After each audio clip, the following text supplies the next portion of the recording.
Hello दोस्तों, फिर से एक नए वीडियो में आप सभी का स्वागत है। आज की इस वीडियो में हम क्लास 12 मैथ अध्याय 6 अवकलज के अनुप्रयोग के सभी महत्वपूर्ण प्रश्न को एक ही वीडियो में कवर करने वाले हैं। इस वीडियो में आपको वही सवाल देखने को मिलेगा जो कि बोर्ड एग्जाम में बहुत बार पूछे गए हैं या पूछे जाने की संभावनाएं हैं। ये वीडियो दोस्तों 10 ईयर अनसॉल्व्ड विद्या से कंप्रोमाइज करके वीडियो बनाया गया है, इसलिए यह वीडियो आपके लिए बहुत ज़्यादा इंपॉर्टेंट है। इसलिए वीडियो को बिना स्किप किए शुरू से लेकर अंत तक बने रहिए। चलिए वीडियो शुरू करते हैं बिना देर करते हुए। वीडियो शुरू करने से पहले दोस्तों एक छोटा सा रिक्वेस्ट है, यदि हमारे यूट्यूब चैनल JPXYZ स्टडी पर नए हैं तो चैनल को सब्सक्राइब जरूर करिए। चलिए वीडियो शुरू करते हैं। चलिए पहला सवाल हम हल कर लेते हैं। सवाल है दोस्तों, एक वृत्त की त्रिज्या r = 6 सेंटीमीटर पर r के सापेक्ष क्षेत्रफल में परिवर्तन की दर है। ये विकल्पीय प्रश्न है। पहला विकल्प है 10 पाई, दूसरा विकल्प है 12 पाई, तीसरा विकल्प है 8 पाई, चौथा विकल्प है 11 पाई।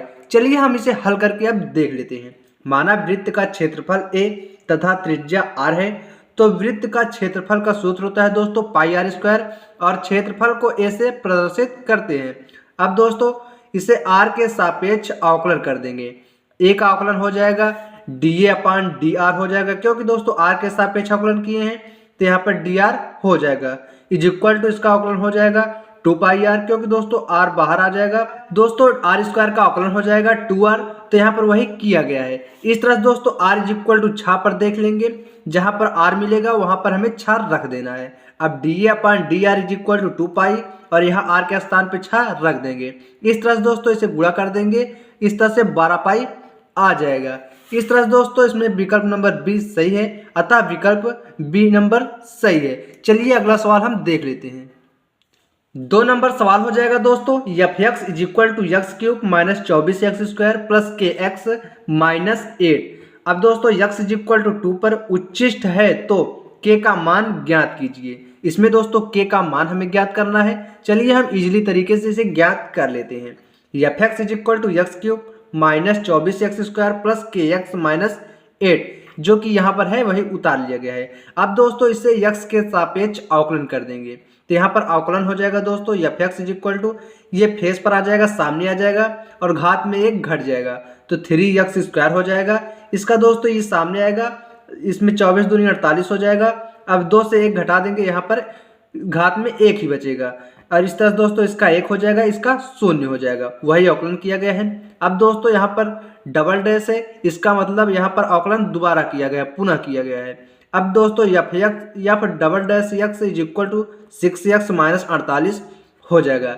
इसका पुनः अवकलन कर देंगे तो इतना हमें प्राप्त हो जाएगा। अब दोस्तों यदि x 2 पर उच्चिष्ट है तो x 2 पर f' x 0 हो जाएगा और f" पर 0 बड़ा हो जाएगा। चलिए हम इसे प्रूव करके देख लेते हैं। पहले दोस्तों इसमें हम 2 रख लेंगे, पहले अवकलज में, फिर दूसरे अवकलज में हम 2 रख लेंगे जहां x मिलेगा वहां पर। अब दोस्तों यहाँ पर रख लेंगे 3 × 2 का होल स्क्वायर। यहाँ पर 3 × x का स्क्वायर है, तो जहां पर x मिले वहां 2 पर 2 रख देंगे, तो वही किया गया है। अब यहाँ पर x के स्थान पर 2 रख दिए। अब k = 0 हो जाएगा। अब इसे हम दोस्तों हल कर लेंगे, तो यहाँ पर k = 84 हो जाएगा। अब दोस्तों दूसरे अवकलन में हम कर देंगे, x जहां मिले वहां पर 2 रख देना है। f" x = 6 × 2 के स्थान x के स्थान पर 2 रख दिए हैं, -48 = -36 हो जाएगा। इस तरह दोस्तों -36 से बड़ा हो जाएगा 0, क्योंकि दोस्तों माइनस की संख्या जितनी बड़ी होती है वो उतनी ही छोटी संख्या होती है। -36 0 से छोटा है, इस तरह से अतः k का मान 84 हो जाएगा, क्योंकि ये प्लस में है, ये मान्य है और ये माइनस है, ये अमान्य है। चलिए अगला सवाल देख लेते हैं। 3 नंबर सवाल है दोस्तों, एक गुब्बारा जो सदैव गोलाकार रहता है कि त्रिज्या परिवर्तनशील है, त्रिज्या के सापेक्ष आयतन में के परिवर्तन की दर ज्ञात कीजिए जब त्रिज्या 10 सेंटीमीटर हो। ये सवाल है जो कि मोस्ट इंपॉर्टेंट है दोस्तों। फिलहाल दोस्तों जितने भी क्वेश्चन है सभी मोस्ट इंपॉर्टेंट है। माना गुब्बारे का आयतन v, त्रिज्या 10 सेंटीमीटर दिया गया है और आयतन का सूत्र होता है दोस्तों v = 4/3 πr³। अब दोस्तों इसका हम r के सापेक्ष अवकलन कर देंगे, तो v का अवकलन हो जाएगा dv/dr = 4/3 π, से बाहर ले लेंगे। अब r³ का अवकलन करेंगे दोस्तों, तो ये हो जाएगा, ये फेस पर आ जाएगा 3 घात और घात में एक घट जाएगा। अब यही 3r² हो जाएगा। अब दोस्तों dv/dr is equal to 4πr² हो जाएगा। 3 से 3 कैंसिल हो जाएगा, यहाँ पर केवल 4 बचेगा। अब दोस्तों dv/dr इज इक्वल टू हम r² को हम r गुणे r लिख सकते हैं और जहाँ हम r मिलेगा वहाँ पर हम 10 रख सकते हैं। इस तरह से दोस्तों यहाँ पर हम इसे गुणा कर लेंगे तो 400 पाई हो जाएगा। अब दोस्तों इसका मात्रक हो जाएगा cm3/सेंटीमीटर। इस तरह दोस्तों 3 नंबर सवाल का उत्तर हो जाएगा। चलिए हम 4 नंबर सवाल देख लेते हैं। चलिए 4 नंबर सवाल देख लेते हैं जो कि मोस्ट इंपॉर्टेंट है दोस्तों, क्योंकि दोस्तों ये 2017, 2020, 23, 24 में पूछा गया था, इसलिए बोर्ड एग्जाम की दृष्टि से बहुत ज़्यादा इंपॉर्टेंट है। Sign theta plus cos theta का महत्तम मान ज्ञात कीजिए। अथवा में भी ये सवाल पूछ सकता है, सिद्ध कीजिए कि फलन sign theta plus cos theta का महत्तम मान √2 है। चलिए हम इसे हल करके देख लेते हैं। यहाँ F theta is equal to sine theta plus cos theta, इसकी वैल्यू हो जाएगी 0 से 2 पाई पर। इस तरह दोस्तों F dash theta is equal to cos theta minus sine theta, इसे ले लेंगे। इसका दोस्तों हम अवकलन कर देंगे तो ये हमें प्राप्त हो जाएगा, क्योंकि दोस्तों यहाँ पर एफ डैश कर दिया गया है, इसका मतलब इसका अवकलन कर दिया गया है। साइन थीटा का कॉस थीटा हो जाएगा, कॉस थीटा का माइनस में होता है तो साइन थीटा हो जाएगा।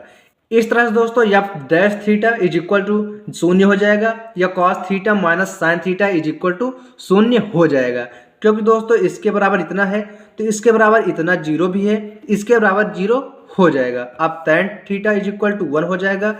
अब दोस्तों theta is equal to tan inverse 1 रख सकते हैं, क्योंकि थीटा बचाएंगे, इधर जाएगा तो बटे में जाएगा, बटे के ऊपर ले जाएंगे तो इनवर्स हो जाएगा। अब थीटा इज इक्वल टू π/4 हो जाएगा, इसका मान हो जाता है। अब दोस्तों कामा 5π/4 ले सकते हैं। इस तरह से F theta is equal to sine theta plus cos theta हो जाएगा। F 0 is equal to sine 0 plus cos 0 हो जाएगा। एफ π/4 हो जाएगा इज इक्वल टू साइन 5π/4 हो जाएगा प्लस कॉस π/4 हो जाएगा, क्योंकि दोस्तों यहाँ पर हम देख लिए थे। इसे हम दोस्तों साइन में रख देंगे और इसे कॉस में रख देंगे। इसके आगे चलिए हम हल कर लेते हैं। अब दोस्तों -1/√2 हो जाएगा, -1/√2 हो जाएगा। इस तरह से दोस्तों इसे हम हल कर लेंगे तो हमें इतना प्राप्त हो जाएगा। अब इसे हम हर का परमेयीकरण कर लेंगे तो -√2 प्राप्त हो जाएगा।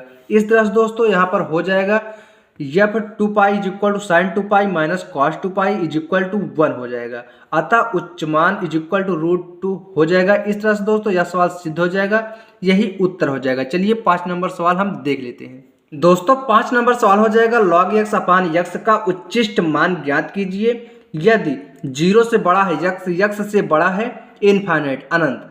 अब चलिए इसे हम हल करके देख लेते हैं। अब ले लेंगे दोस्तों इसे हम y is equal to log x upon पूरे बटे में x हो जाएगा। अब दोस्तों इसे x के सापेक्ष अवकलन कर देंगे। x के सापेक्ष अवकलन करने पर dy/dx इज इक्वल टू इसका हम सूत्र लगा देंगे, हर गुणे अंश का अवकलन अंश गुणे हर का अवकलन और बटे में हर का स्क्वायर हो जाएगा। वही सूत्र लगाकर यहाँ पर हम अवकलन कर देंगे, हर गुणे अंश का अवकलन और माइनस अंश गुणे हर का अवकलन कर देंगे। इस तरह से दोस्तों x का होल स्क्वायर कर देंगे बटे में। अब दोस्तों इसे हम अवकलन करेंगे तो प्राप्त हो जाएगा -1 माइनस लॉग x पूरे के बटे में x स्क्वायर। उच्चिष्ट और निम्निष्ट मानों के लिए dy/dx इज इक्वल टू 0 लेने पर, अब दोस्तों dy/dx को हम 0 ले लेंगे। 1 माइनस लॉग x पूरे बटे में x स्क्वायर हो जाएगा। अब दोस्तों इसका हम तिर्यक गुणा कर देंगे तो यहाँ पर 1 minus log x is equal to 0 हो जाएगा, क्योंकि x स्क्वायर का 0 में गुणा हो जाएगा 0 हो जाएगा। 1 minus log x is equal to 0 हो जाएगा। अब दोस्तों log x इधर माइनस में है, उधर जाएगा तो प्लस में हो जाएगा, तो वही किया गया है। log x is equal to 1 हो जाएगा। log x is equal to log e मान सकते हैं, क्योंकि दोस्तों log e का मान 1 होता है, इसे हम ले सकते हैं। log से log कैंसिल हो जाएगा, x इज इक्वल टू दोस्तों यहाँ पर e हो जाएगा। अब dy/dx is equal to 1 minus log x पूरे बटे में x स्क्वायर का पुनः अवकलन करने पर, दोस्तों इसका हम पुनः अवकलन कर देंगे। तो यहाँ पर चलिए हम इसका अवकलन करके देख लेते हैं। d² y/dx स्क्वायर हो जाएगा is equal to d/dx bracket में 1 माइनस लॉग x अपान x स्क्वायर हो जाएगा, क्योंकि इसका हम पुनः अवकलन करने जा रहे हैं। चलिए इसके आगे हम देख लेते हैं। अब दोस्तों इसका हम पुनः अवकलन कर देंगे तो यहाँ पर हो जाएगा दोस्तों x स्क्वायर हर गुणे अंश का अवकलन हो जाएगा माइनस अंश गुणे हर का अवकलन हो जाएगा, पूरे बटे में x हर का स्क्वायर हो जाएगा। इस तरह से x स्क्वायर का होल स्क्वायर हो जाएगा। जो कि हम आगे देखे हुए थे कैसे अवकलन करना है। इस तरह से दोस्तों इसे हम बचा लेंगे और इसका अवकलन करेंगे तो इतना प्राप्त हो जाएगा, और इसे हम बचा लेंगे, इसका एक्स स्क्वायर का अवकलन करेंगे 2x हो जाएगा। अब दोस्तों इसे हम हल कर लेंगे तो यहाँ पर हो जाएगा D square Y upon D X square. अब एक्स स्क्वायर से एक्स इसमें गुणा कर लेंगे तो इसमें शून्य हो जाएगा, इसमें करेंगे तो एक्स स्क्वायर से एक्स कट जाएगा, एक एक्स बच जाएगा, यहाँ पर वही माइनस एक्स बच गया है। अब दोस्तों इसके हम आगे ला लेंगे, यहाँ पर आगे लाकर रख दिया गया है। इस तरह दोस्तों हम इसे गुणा कर लेंगे, इतना प्राप्त हो जाएगा। अब D square Y upon D X square -3 - 2 log x upon X cube हो जाएगा, क्योंकि दोस्तों x से x4 कट गया है, एक्स क्यूब बच जाएगा, क्योंकि एक यहाँ पर 4 है, यहाँ पर 1 ही है। इस तरह से दोस्तों x is equal to E पर यहाँ पर D square Y upon D X square हो जाएगा is equal to -3 - 2 log e upon E घात क्यूब हो जाएगा, क्योंकि दोस्तों जहाँ पर x मिलेगा वहाँ पर e रख लेना है। अब दोस्तों यहाँ पर हो जाएगा 3 - 2 गुणे 1 हो जाएगा, क्योंकि इसका मान 1 होता है। अब दोस्तों D square Y upon D X square is equal to -1 upon E घात 3 हो जाएगा, जो कि ऋणात्मक है। अतः x is equal to E पर y उच्चिष्ट है, माइनस जो होता है वो उच्चिष्ट होता है। उच्चिष्ट मान is equal to log base E upon E हो जाएगा is equal to 1 upon E हो जाएगा, क्योंकि इसका मान पूरे का 1 हो जाएगा। इस तरह से दोस्तों 5 नंबर सवाल का उत्तर हो जाएगा। चलिए हम अगली सवाल देख लेते हैं। चलिए 6 नंबर सवाल देख लेते हैं, जो कि मोस्ट इंपॉर्टेंट है दोस्तों, क्योंकि 2019, 20, 23, 24 में ये सवाल पूछी गई थी, इसलिए यह बहुत ही ज़्यादा इंपॉर्टेंट है। चलिए हम सवाल देख लेते हैं। सिद्ध कीजिए कि शंकु के अंतर्गत बने लंब वृत्तीय बेलन का वक्र पृष्ठ महत्तम तब होगा जब उसकी त्रिज्या शंकु की त्रिज्या की आधी होगी। चलिए हम इसे हल करके देख लेते हैं। मानस शंकु के अंतर्गत ऊंचाई तथा यच और अर्ध शीर्ष कोण थीटा है, जो कि यहाँ पर चित्र में आप देख सकते हैं। मानस शंकु के अंतर्गत बने लंबवृत्तीय बेलन DEFG की त्रिज्या यक्स है, तब X is equal to OF is equal to O dash E तथा CO is equal to H हो जाएगा। अब दोस्तों यहाँ पर त्रिभुज CO डैश E में देख लेंगे, जो कि यहाँ पर चित्र में आप देख सकते हैं। CO dash is equal to O dash E cot theta is equal to X cot theta हो जाएगा, चूंकि बेलन की ऊंचाई O dash is equal to CO minus CO dash है। अब दोस्तों H minus X cot theta हो जाएगा। यदि बेलन का वक्र पृष्ठ यस हो तो yes is equal to 2πRH हो जाएगा। Yes is equal to 2πx और H के स्थान पर दोस्तों यहाँ पर H minus X cot theta रख लेंगे। इस तरह से दोस्तों S is equal to 2πHX minus 2πx square cot theta हो जाएगा, क्योंकि इसका गुणा पूरे में कर दिया गया है। अब दोस्तों इसका हम अवकलन कर देंगे x के सापेक्ष। ds upon dx is equal to 2πH हो जाएगा, x का 1 हो जाएगा, माइनस 4πx कॉट थीटा हो जाएगा। अब इसे समीकरण 1 मान लेंगे। यस के महत्तम मान के लिए ds upon dx is equal to 0 हम मान लेंगे। अब दोस्तों ds अपान dx के स्थान पर 0 रख देंगे, तो वही यहाँ पर कर देंगे दोस्तों। ds अपान ds के स्थान पर 0 रख देंगे, तो यहाँ पर 0 is equal to 2πH minus 4πx cot theta बचेगा। अब दोस्तों यहाँ पर माइनस में है, उधर जाएगा तो प्लस में हो जाएगा, तो वही यहाँ पर किया गया है। अब दोस्तों यहाँ पर x को बचा लेंगे, इधर हो जाएगा दोस्तों 2πH पूरे बटे में हो जाएगा 4π कॉट थीटा। अब दोस्तों 2 से 2 कट जाएगा, पाई से पाई कैंसिल हो जाएगा, यहाँ पर 1 अपान कॉट थीटा का tan थीटा हो जाएगा और H बच जाएगा, वही यहाँ पर दोस्तों किया गया है। तो यहाँ पर हो जाएगा x is equal to 1 upon 2 tan theta. पुनः समीकरण 1 का x के सापेक्ष अवकलन कर देंगे, जो कि आगे समीकरण 1 देखे गए थे। पुनः अवकलन कर देंगे दोस्तों, तो यहाँ पर हो जाएगा D square S upon D X square is equal to minus 4π cot theta हो जाएगा, जो कि ऋणात्मक है। अतः जब x is equal to 1 upon 2 H tan theta है, तब D square S upon D X square ऋणात्मक है। बेलन का वक्र पृष्ठ महत्तम होगा जब x is equal to 1 upon 2 H tan theta होगा।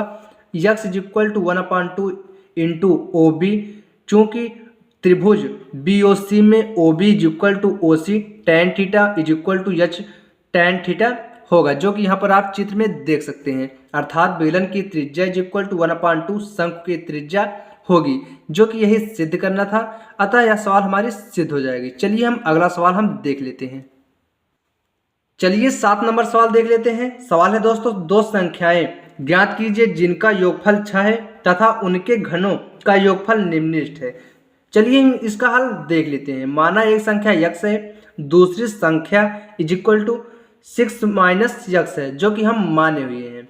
माना दो संख्याओं के घनों का योग, यहाँ पर इसका घनों का योग हो जाएगा दोस्तों S is equal to X cube plus 6 minus X cube हो जाएगा, क्योंकि दोस्तों इससे घनों का योग हमें ज्ञात करना है। अब दोस्तों दोनों पक्षों का यक्स के सापेक्ष अवकलन कर देंगे, जो कि यहाँ पर किया गया है। यस का हो जाएगा अवकलन ds अपॉन dx। अब इसका अवकलन हो जाएगा दोस्तों 3 सामने आ जाएगा और घात में 1 घट जाएगा, 3x स्क्वायर हो जाएगा। और इसका अवकलन हो जाएगा दोस्तों 3 6 माइनस x घात में 2 हो जाएगा, -1 हो जाएगा। ds upon dx is equal to 3x square. इसे अब दोस्तों माइनस को गुणा कर देंगे तो यहाँ पर माइनस हो जाएगा, प्लस माइनस माइनस हो जाएगा, 3 6 माइनस x का होल स्क्वायर हो जाएगा। अब दोस्तों दोनों पक्षों का x के सापेक्ष पुनः अवकलन कर देंगे तो D square yes upon dx square हो जाएगा। अब दोस्तों इसका अवकलन करेंगे तो 2×3 6 हो जाएगा और इसमें से 1 घट जाएगा तो 1 बचेगा। इस तरह से इसे हम अवकलन कर देंगे तो हमारा इतना प्राप्त हो जाएगा। अब इसे हल कर लेंगे दोस्तों तो यहाँ पर 36 प्राप्त हो जाएगा, जो कि धनात्मक है। यस के उच्चिष्ट या निम्निष्ट मानों के लिए ds upon dx is equal to 0 मान लेंगे। अब दोस्तों ds अपॉन dx के स्थान पर हम 0 रख देंगे और इसे हम पक्षांतर करके हल कर लेंगे, जो कि यहाँ पर किया गया है। यहाँ पर दोस्तों 0 रख देंगे। अब इसे हम हल कर लेंगे तो यहाँ पर x का मान दोस्तों हमें 3 प्राप्त हो जाएगा। चलिए इसके आगे हम देख लेंगे। उसके आगे हो जाएगा दोस्तों, चूंकि x इज इक्वल टू 3 पर यस का मान निम्नलिखित है, अतः दो अभीष्ट संख्याएं 3 और 3 हो जाएंगे। इस तरह से दोस्तों 7 नंबर सवाल का उत्तर हो जाएगा और लास्ट यही सवाल थी। आई होप दोस्तों यह सवाल आपके समझ में आई होगी। यदि हमारा वीडियो आपके लिए हेल्पफुल हो तो इस वीडियो को लाइक करें और ऐसे ही इंपॉर्टेंट वीडियो के लिए चैनल को सब्सक्राइब जरूर करिए। चलिए मिलते हैं अन्य किसी वीडियो में, तब तक के लिए जय हिंद, वंदे मातरम।